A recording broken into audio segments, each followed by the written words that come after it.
Welcome to the One Family Podcast, where we encourage and equip families for the marriage and parenting journey. Each week, we will share practical insights and real-life encouragement to help you strengthen relationships, navigate challenges with confidence, and build a home environment where love and connection thrive. Today, we're talking about orange slices. Yes, you heard me, orange slices. 1.5 million orange slices. That's how many our family provided over the years at our boys' activities and sporting events, or at least it felt that way. When Trevor and Alex were young, their favorite part of any game or activity wasn't the scoreboard or the trophies or even their performance. It was the orange slices at the end. They didn't care if they kicked a goal in the wrong net. They didn't care how their vacation Bible school craft turned out. They cared about sharing time with their friends and those sweet, juicy orange slices, because for them, those orange slices meant celebration. They meant community. They meant friendship and joy.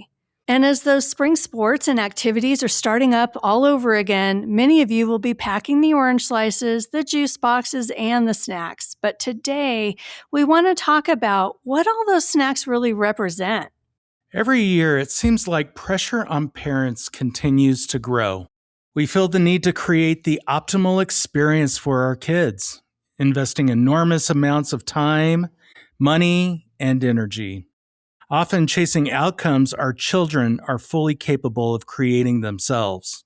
For nearly 10 years, we coached, volunteered, and served as team parents for sports, VBS, and other activities from T-ball to high school. We didn't just feel the pressure, we also watched it weigh heavily on the families around us. Our boys' activities became overwhelming, an all-consuming burden on our family life, and everybody was stressed. Shelley was stressed, I was stressed, Trevor was stressed, Alex was stressed. Drive here, drive there, pick them up. Don't forget the orange slices. What about the team party? What about the coaches' gifts? The fundraiser? Does Alex have his Bible? Are we positioning the boys for a better team next year? All these things were things we were constantly striving after. Before long, every evening and weekend was booked. And somewhere in that chaos, we lost our margin. We lost rest. We lost simple joy. We also realized the toll it was taking on our team, Team Howard. So we called a timeout. We asked a couple of powerful questions. What will truly matter 5 or 10 years from now? What will mean the most to our kids when they have a family of their own one day? Those questions helped us realign our priorities and bring balance back to our family calendar. We realized that our boys didn't need a perfect childhood, the one that we were trying to create. What they needed was a present family. They needed joy.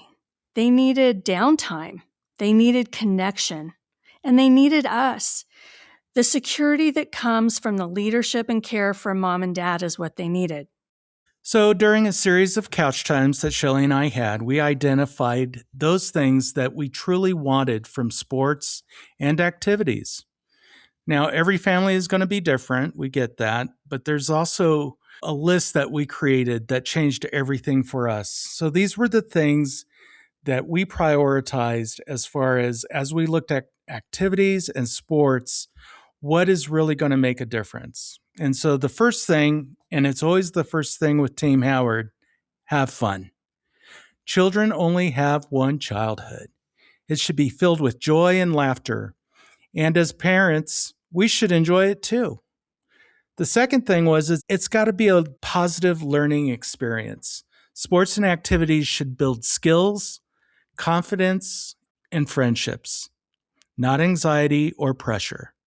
They should foster community for both the kids and the parents. Reaching your potential, we began asking, is this helping our child grow, or do they just dread it? There were times where we honored commitments, meaning we needed to finish the sport or we needed to finish the activity season, but we didn't re-enroll because our boys weren't thriving. If they weren't learning or having fun, it just wasn't the right fit for us. Family is always first. We made it a priority. So missing a practice or a game for a family event, vacation, or even a neighborhood potluck was okay. as long as we made sure that we communicated it well in advance and communicated it respectfully. Yes, we received pushback and we did hear grumbling from other families, but if missing a few events jeopardizes our child's future, then maybe we're on the wrong team. Lastly, peace and harmony. Life is crazy enough without saying yes to everything. Families need margin. They need a space to rest, space to reconnect, space to have peace. Create that space and protect it. Here's the big perspective. Statistics tell us that the vast majority of children will not go on and pursue their sport or activity in college or professionally. A lot of times they just burn out from all the pressure. But a lot of families are sacrificing this precious season of childhood, chasing that slim possibility that their child might be the one, the concert violinist, the Broadway dancer, the Olympian, or the professional athlete. Activity should enhance family life and not overwhelm it. It's good to take a step back and reevaluate sometimes. Yes, we want to pursue dreams and aspirations, but only when they align with our family's values and priorities. I love this quote from Jeff Francoeur. He's a former Major League Baseball player and host of the Pure Athlete podcast. He says, "When kids' sports and activities become the family identity, it can be dangerous. Don't build your family identity around a sport or activity. Build your family identity around your values and let sports and activities be a part of your family life and not the thing that controls it."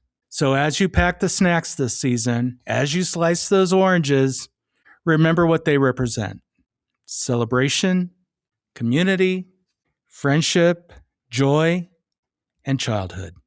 Build your family identity around your values, not around a sport or activity. And with that, don't forget the orange slices. Thank you for joining us on the One Family Podcast today.